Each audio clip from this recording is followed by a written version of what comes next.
Magandang gabi, Philippine Air Force, para sa ulat ng panahon ngayong araw ng Webes, 09 July 2026 at sa mga susunod na araw. Para sa ating synoptic situation, base nga dito sa ating satellite image ay minomonitor pa rin natin sa loob ng ating Philippine Area of Responsibility itong si Typhoon Inday. At kanina nga 4 p.m., ito'y namataan sa layong 780 km ang east of Apari, Cagayan. Ito ay may lakas ng hangin na umaabot sa 165 km per hour at may pagbugso na umaabot sa 205 km per hour. Ito ay kumikilos west-northwestward sa bilis na 20 km per hour. Ang nasabing bagyo ay magdadala ng stormy weather, particular na dito sa Batanes. Rains with gusty winds naman ang mararanasan dito nga sa may Ilocos Region, Cordillera Administrative Region, Cagayan, Isabela, Aurora, Quirino, at Catanduanes. Samantalang, cloudy skies with scattered rain showers and thunderstorm naman ang mararanasan dito nga sa natitirang bahagi ng Ilocos, natitirang bahagi ng Central Luzon, natitirang bahagi ng Bicol Region, Nueva Vizcaya, at Quezon.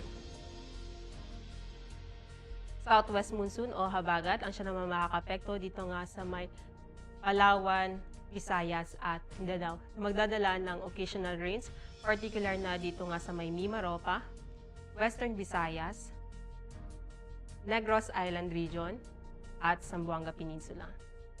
Samantalang ang Metro Manila at ang natitirang bahagi ng ating bansa ay makakaranas ng maulap na kalangitan na may mga kalat-kalat na pagulan, pagkidlat at pagkulog, dulot pa rin iyan ng southwest monsoon. Para sa track and intensity forecast nitong si Bagyong Inday ay ito'y inaasahang kikilos nga northwestward habang ito'y nananatili dito nga sa may Philippine Sea. Ang nasabing bagyo ay mananatiling sa typhoon category hanggang ito ay lumabas ng ating Philippine Area of Responsibility. Ang nasabing bagyo ay mababa pa rin ang tsansa na maglandfall ito sa landmass ng ating bansa. At inaasahan nga itong lalabas ng ating PAR sa araw ng Sabado, 11 July 2026, umaga o tanghali. Para sa Tropical Cyclone Wind Signal, nakataas ang Signal number 2 dito nga sa may Batanes, eastern portion ng Babuyan Islands, northeasternmost portion ng mainland Cagayan. Samantalang Signal number 1 naman ang nakataas dito nga sa may rest of Cagayan, including rest of Babuyan Islands, Isabela, northeastern portion of Quirino, Apayao, northern portion of Abra, Kalinga, eastern portion of Mountain Province, eastern portion of Ifugao, Ilocos Norte, northern portion of Aurora, northern and central portion of Catanduanes. Para sa magiging lagay at taya ng panahon para bukas, makakaranas pa rin ng stormy weather ang Batanes. Rains with gusty winds naman ang mararanasan dito nga sa may Lawag at Kawayan.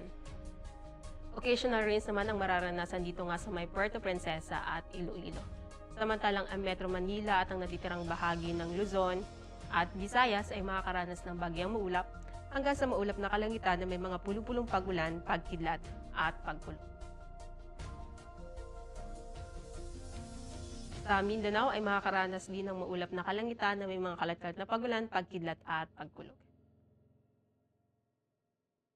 Para sa lagay at taya ng panahon sa mga susunod na araw, dito nga sa Metro Manila, Cavite at Lipa, sa araw ng Sabado at Linggo ay makakaranas ito ng occasional rains at sa araw ng Lunes ay makakaranas ito ng maulap na kalangitan na may mga kalat-kalat na pagulan, pagkidlat at pagkulog. Gayon rin ang mararanasan dito nga sa Angeles. Sa may Puerto Princesa at Kalayaan Island, sa araw ng Sabado, ito ay makakaranas ng occasional rains at sa susunod na 2 araw, ito ay makakaranas ng maulap na kalangitan na may mga kalat-kalat na pagulan, pagkidlat at pagkulog. Dito naman sa Mactan, sa araw ng Sabado, ito ay makakaranas ng maulap na kalangitan na may mga kalat-kalat na pagulan, pagkidlat at pagkulog. At sa susunod na 2 araw, ito'y makakaranas ng bagyang maulap hanggang sa maulap na kalangitan na may mga pulupulong pagulan, pagkidlat o pagkulog. Sa Zamboanga naman, sa araw ng Sabado hanggang Linggo, ito'y makakaranas ng maulap na kalangitan na may mga kalat-kalat na pagulan, pagkidlat at pagkulog. At sa araw ng ng Lunes, ito ay makakaranas ng bagyang maulap hanggang sa maulap na kalangitan na may mga pulupulong pag-ulan, pagkidlat o pagkulog. Sa Davao naman, sa susunod na 3 araw, ito ay makakaranas ng bagyang maulap hanggang sa maulap na kalangitan na may mga pulupulong pag-ulan, pagkidlat o pagkulog. Ang haring araw ay lulubog mamayang 6:30 p.m. at inaasang sisikat bukas sa ganap na 05:33 ng umaga. Para sa ating moon elimination, meron tayong 32% decreasing. Para manatiling updated sa lagay-atayan ng panahon, i-follow lamang Air Force Weather Center sa aming mga official social media accounts.